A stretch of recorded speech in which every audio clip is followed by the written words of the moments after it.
check it out, see if it's cool. We live. Okay, we cool. We'll see if it sounds straight. Shalom, shalom. If it's cool. Yeah. I disconnected it from the call, so it should be.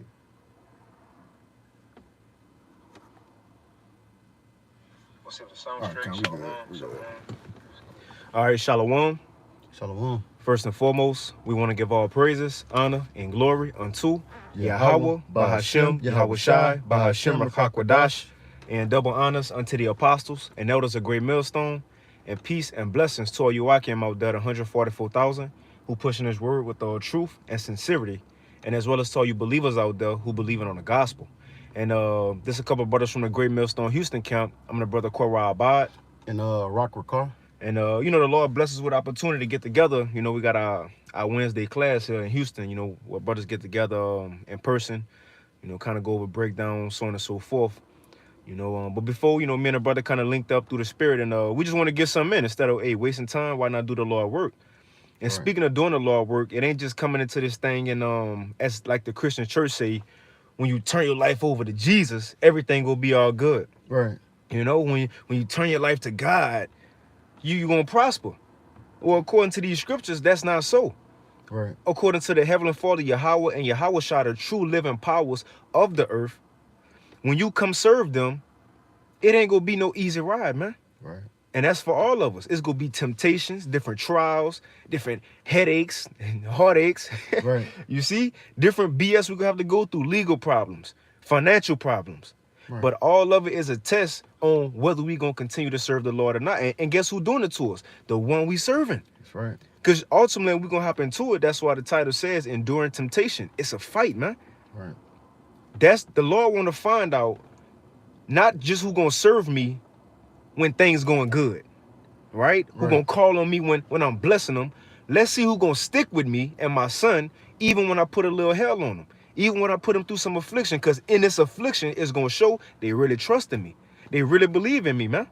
Right. So what happened to it, like I said, like the title says, a quick hit. So we just going to kind of flow. You got some up? Yeah, kind of. Whatever you just, got, just touching on what you're saying, though, but, and that's the thing, you got to endure the temptation, man. Okay? Lord willing, you endure that. Okay? And like the brother was going into the different afflictions, okay? But also, too, your health, okay? Brothers is dealing with ailments, man. Okay? And still out there on the block, on the highways and the byways, pushing this word, man. Okay? So through all this the hell that we go through, being in a lower state, okay, you got to endure, man. Okay, that also shows your faith, man. Do you really believe in what do you really believe in this thing, man? Okay, and like the brother was saying, that's the Most High testing you, man, to see if you really believe, man. Yeah, when everything is good, it's all peaches and cream, you down. But then when I give you a little affliction, you want to run, okay? But no, you got to endure, man. Endure that temptation. But we can start. I'll bring this out real quick. This is I'll start at the top. This is Sirach 2 and verse 1. It says, "My son, if thou come to serve the Lord, prepare thy soul for temptation." Okay, and when you go into that word temptation, that's talking about tests. Okay, different afflictions and things of that nature. You see, no, you're supposed to endure those things. Okay, it says to prepare yourself for those for that temptation. Prepare yourself for these things that's gonna come. Okay, and when you're in the know and you know that that these things are gonna come, prepare yourself for it. Okay, hey, that's like the scriptures say. Look at the generations of old. I think that's in the same chapter. Same chapter and the 10th verse. Okay, and how do you do that? By going and looking at the Old Testament. Okay, looking at the different stories. Okay, when they always prevail. What is that? Hebrews 11. Okay, the ones that had faith, it tells you they always prevail. All you got to do is just hang in there, man. Pretty much. Oh, if I can add, I can say is when you come to serve the Lord, prepare, like you were just saying. Now, when you go into the word prepare, what it begins with pre. Right. And preparation. In other words, get yourself ready ahead of time. Put yourselves in certain scenarios that, okay, the Lord can do this to me. You know? Well, if he do, he might do this to me. Right. We got to consider certain things as if, I want to say we're not exempt because we're hoping to be exempt, as I said, from the judgment. But just because we're serving the Lord don't mean he could skip over us every time. No, he could pass stuff to us too, man. Right. He could put us through affliction because it ain't just to test us. It's also to make us stronger, man. That's right. That's right. Mentally stronger. Right. Because I'm sure brothers out there can vouch, even, you know, the brother right here, myself. Once we overcome certain trials and tests, or as the title say, temptation, we realize things about ourselves, right? We kind of, we can strengthen our weaknesses, you know, repent for certain things, be a better brother, whatever it may be. That's why the Lord put us through these things too, to check to see if we really believe in him, in Yahweh Shai. And also in the process, he's making us more perfect, man.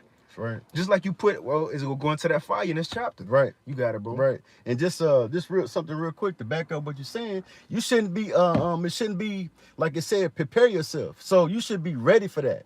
You should be expecting that. Okay, it says this is 1 Peter. Oh, I was about to get that. Yeah, That's you got it. Go ahead. Go ahead. You got it. All right, this is 1 Peter 4 and verse 12. It says, "Beloved, think it not strange concerning the fiery trial which is to try you." And it says, "Beloved." Who's Right. that? The house of David. That's right. Man, think about all the men of the Lord loved dearly in the scriptures. They went through the most shit. Right. King David. Right. He was chosen, although you got a kingdom that's gonna be forever. Your son tried to kill you. Your son committed adultery with your concubine. Abraham got tested to kill his son. Yahweh Shai. That's the most beloved. Look what happened to him. All of it was a trial and a test, though, man. Right. But it says, "Beloved, think it not strange concerning the fiery trial." We believe we are a part of the house of David. What comes with mercy? Right. Fucking up. Right. Fucking up. And if how you gonna give mercy if you never mess up? How you gonna receive mercy if you never in a hard time? Right. So us as knowing we want to be a part of the house of David, it says, so when we go through things, don't be shocked or surprised. Don't be caught off guard. And now, because now you're going to get into that spirit of, why me, Lord? Right. Question the Lord. Look at Job, for example. He ain't say nothing against the Most High. Prepare ourselves, man. Even walking into this time of Jacob's trouble, it's going to be a serious time. You got to do, bro. Right. It says, going back to it, it says, as though some strange thing happened unto you. So whenever you going through these things, though, you're not supposed to be surprised like something strange is happening. Right. Okay, somebody that's in the know, if you're preparing yourself when you come to serve the Lord, then you know it shouldn't be a strange thing. You know the latter end of it, man. You just got to hang in there. Mm-hmm. It says... And it's strange, like, man, the Lord, you really put me through this? Right. I thought I was certain. Right. You know, like when the famine hit, the brother ain't eat it 3 days, 2 days. Lord, you said your servant was going to eat. Right. Not knowing the whole time the Lord had it set up for the morning or the 4th day to get you some food. But you started cursing him. Right. Come on, man. We're going to read it. The scripture says when we go through hard times, cleave unto him, man. That's right. That's right. Right. When you're going through those hard times, that's when you're supposed to have your faith is supposed to get even more stronger. You know, increased, like the brother say. It's supposed to it's supposed to be increased. Okay, when you're going through something, man, I'm finna get that level. Hey, I'm finna get built up. I'm getting built up. You're supposed to be amped up on that when you're going through something, man. That's the Most High chastening the ones he loved, man. That's right, bro. He's showing you that he love you. What did it say? Beloved, house of David. Okay. I was about to say real quick what Apostle Paul said, because in our weakness, in our suffering, Yahweh Shai is made even more known to us. Because he said, Paul was trying to pray for an infirmity away. Yahweh Shai said, my grace is sufficient for you, right? Because in your weakness am I made strong. Right. So once we go through that, now we can understand Yahweh Shai really with me, man. Right. Man, he came through. And you know, and real quick, you know how we be known as the Lord get us through things? Because it be impossible shit. Right. Like you can't write that down. You can't. It's like I'm getting excited, but I notice the Lord. Right. He give us, man, different signs, so we know it's him pulling us out of situations, man. Yeah, come on, man. Right, and there's no other way to explain it. Okay, it has to be the Most High. But going to verse 13, it says, "But rejoice, okay, insomuch as ye are partakers of a Mashiach suffering." Yahweh Shai, when he was on the scene, he suffered, man. Okay, when he came as Yahweh Shai, he suffered, man, before he died, man. Okay, hey, are you greater than your master? The servant is not greater than his master, man. That's right. We're supposed to be expecting to suffer, man, and go through things, man. It says that when his glory shall be revealed, ye may be glad also with exceeding joy. That's what we want to hear. That come up hither, man. Okay, we want to be accepted when Yahweh Shai returns, man. That's why it says, "He that endureth to the end, the same shall be saved." That's man. Right. Endure what? The different temptations, man. Right. The different trials, man. Okay, we want to hear come up hither. We want to be accepted. We want to be accepted when Yahweh Shai returns, man. You know. You get Hebrews 12 real quick, just to get an example, because who is our example? Yahweh Shai. How was he able to endure his temptation? Because he looked forward to what was going to come, man. Look, it ain't like we just going through hell just to go through it. Taking so-called L's, which it's not a loss, it's a lesson. You know, in this world, it's not just that we going through these things for no reason. No, the Lord gonna give us an outcome at the end. So remember that it's a reason we want to endure. Not just saying endure temptation and endure hard times. Niggas in the world say, nigga, I got it out the mud. You know? Right. No, we have a reason we fighting and want to get out of this hell. And what's another example? Our forefather Jacob. His hip was popped out of joint fighting the angel. The angel's ready to stop. Jacob said what? Well, it's in the title. It's a fight. Right. Jacob said what? I'm not letting you go until you bless me. Bless me, right. I'm not going to stop fighting until I get what I want. That's the mindset we have to have. So even going into endure, that should give us the extra fight to want to get through this hell, man. And Yahweh Shai did it first. You got it, right? All right. You want to go to? Oh, you can start straight at 2, Hebrews 12 and 2. This is Hebrews 12 and verse 2. It says, looking unto Yahweh Shai, the author and the finisher of our faith. So we're looking at Yahweh Shai for the example. Let's see how he moves. It says, who for the joy that was set before him. Now, what's the joy that's set before the Lord? Him ruling. Right. Not just in the heavens. He got his authority in the heavens right now. He the man up there. Right. He wanted it on earth too. He want to sip yah. Look, hey, I'm sure the Lord drank, you know, more than what butter sip. Yeah. You know, sometimes we go a couple of days a week, like, man, I need a drink. I ain't drink. You don't think the Lord ready to get that first glass? Yeah. That's the stuff he looking forward to. Having all due meaning under him, putting righteousness back in the earth first and foremost, giving his nation that new covenant. All those things that the Lord was looking forward to, that gave him the strength to endure his affliction, man. Right.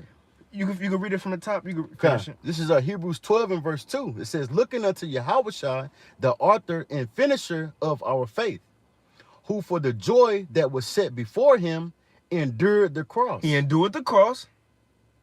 He went through the pain. Why? Because the joy that was set before him, what he was going to receive, and what else he did, huh? It says, despising the shame. And he didn't give a fuck about being embarrassed, man. God. He didn't care. Because why? He knew what I'm going to get from my father is far greater than this little embarrassment in this life. Right. The embarrassment only going to last, what, a couple of days? You get canceled. Right. Come on, man. We have something to fight for. Brothers out there, sisters out there, remember that we ain't just going through shit just because we fighting for something, man. That's right. That's why we want to endure. We want to get beamed up when missiles falling.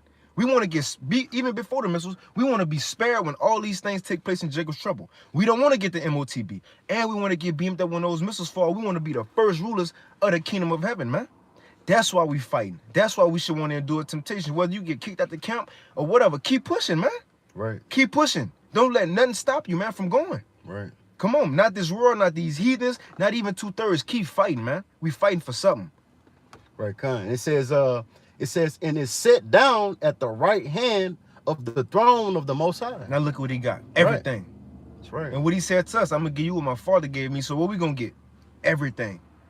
Come on, man. You got it, bro. Khan. We can probably finish with the Sirach too.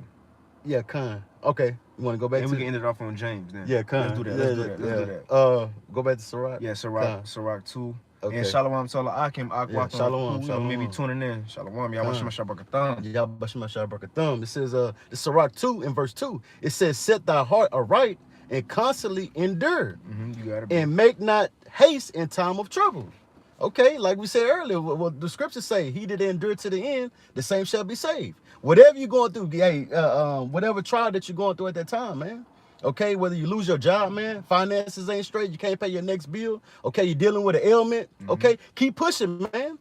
Keep going. You see? Your woman left you. You know? You got legal problems. Car problem, whatever the case may be, man, whatever temptation or trial that you're going through, man, keep pushing, man. Keep going. It says, cleave unto him and depart not away, that thou mayest be increased at the last end. Because at the end of the day, it's to build you up, to make you stronger, man. Okay, hey, that one hell that you went through, the next hell is gonna make it that much easier, man. Okay, I see what's going on. You understand what's going on. Okay, I'm gonna go through this next trial too. You know, I'm just gonna keep pushing. You see, you had something? Nah, and again, the Lord getting you out of all these situations give you more strength and comfort and faith for when you go through the next thing. Right. Because you like, okay, the Lord came through. He came through this time, that time. Why wouldn't he come through now? So, again, 1 Corinthians 10 and 13, he said he ain't going to give us more than we can't handle. Then he said, and we'll with the temptation. So the same situation he put us in, It says also make a way to escape. At the same time he putting you through that bullshit, the same time, look, you go through it in that day, your escape already set up. You just got to go through the whole process of getting a lawyer, Right. saving money, Right. right? The days that go past, the Lord already got it set up, man. Right. You know? Right. Con. This is verse 4. It says, whatsoever is brought upon thee, take cheerfully. Fuck it. Right. Don't be in that woe is me spirit, man. You know, hey, the Most High don't want that, man. That's what you're being tested for, to see what you're gonna do. How you gonna act? When everything was going good, you was in a cheerful and joyful spirit. Now that I put a little affliction on you, now you want to moan and shit, being the woe is me, you know? No, man. You take it cheerfully, man, and keep moving. It says, and be patient when thou art charged to a low estate. Be patient, endure it. Okay, that patient that goes into suffering. You see, suffer that. That's okay. You know, it says, If I could add, Abraham, when he was told go kill Isaac, if you read the next verse, it is saying Abraham said, why, Lord? It said the next morning he got up, no questions asked. He got up, and as he was about to sacrifice Isaac, hand in the air, you know, the Lord said, hey, stop, don't do it. But he said, don't do it, because now I know that you fear me and love me. Now I know why. Because you was willing to do this. You was willing to, even though it was fucked up what I told you to do, child sacrifice, you still was willing to go through this temptation. Right. Now I know you really did. You love me. Now I know you fear me. Right. So the same thing, when the Lord put us through our temptations, we overcome it and we willing to go through it. He said, okay, now I know. That's what it's about. My Yeah, boy, God, you know? yeah. That's God. my son right there. Now I Right. know. Yahweh Shai, he get excited in the Right. heavens. Right. You know? You got it out. Come. We're going to verse 5. It says, for gold is tried in the fire, and acceptable men in the furnace of adversity. That's why you got to cleave to the Lord, because in the fire, where else you going to go? Right. And think about it, Doc. Say we blacksmiths, and we put some gold or some silver in fire. And now what the fire do? That's to get the impurities off. You know, you might dig a gold stone out the ground. It got dirt on it still, right? You got different metals and different impurities on. You got to put it in the fire. Now, what if you take that gold out the fire too soon? Because you just want it so bad. Right. It still got bullshit on it. That's right. The impurities. It still got impurities on it. It still ain't as perfect as you would want it to be. Right. So think about when we go through certain situations, right? If we try to get out of it too early, or that's why the Lord said, be patient when we are changed to a lower state. We try to, man, I'm going to do this. I'm going to make this call. I'm going to make this move. Oh, yeah, come. You pulling yourself out the fire too quick. So you might not even be seeing what the Lord wants you to get out of you. You might not even be seeing why the Lord even put you in that situation, or what he wants you to consider in this moment. Because you're trying to hurry and get yourself out of the situation. No, sometimes, although it don't feel good, sometimes, bro, just wait on the Lord, because at the end you be like, man, I'm glad I didn't do this. I'm glad I didn't do that. Come on, man. That's why be patient, because why? As we stand in this fire, the Lord gonna pull us out at the right time. And that's gonna be the perfect time, man. That's right. You got it, bro. Come. This is I got a quick. This is the last precept. This is James 1. Yeah, come. This is James 1 and verse 2. It says, my brethren, count it all joy when you fall in different temptations. Okay, that should be a joyful thing, man. You should be excited, because you finna get that level up, man. Okay, the Most High, he's chastening you, so he loves you, man. Okay, at the same time, he's trying you. Okay, if you were 2/3, he would, I already got you set to eat a missile. Right. Okay, we're not a part of that. Okay, it says count it all joy. It says knowing this, that the trying of your faith worketh patience, like the brother was going into. Hey, you're being worked to suffer. Okay, to endure it at the end of the day. It says, but let patience have her perfect work, that ye may be perfect and entire, wanting nothing. Man. Okay, and that's like what it just said. Man. You know what I'm saying? Hey, you try to get all those impurities, just let it take its course, man. So you can get all them impurities out of you, man. Okay, so you can come out as fine as gold, man. What the Most High want us to be. That's right, bro. Okay, we can't go up to him with any impurities, man. We can't go up to him still being a nigga, man. He don't want that. He rejects that, man. Okay, at the end of the day, that's not what he's coming back for. He ain't coming back for no niggas, man. He coming back for Israelites, man. Chase virgins. Right. Pure virgins. That's right. That's right. But yeah, that was it. Shit, you can take us out. Hey, with that, hey, Lord willing, that was edifying. Again, we're gonna close out. We're gonna give all praise again to Yahweh, Bahashem, Yahweh Shai, Bahashem Rakakwadash. Double honors to the apostles and the elders of Great Millstone, who teach and rule well. Peace and blessings to the hopeful elect. Shalom. Shalom.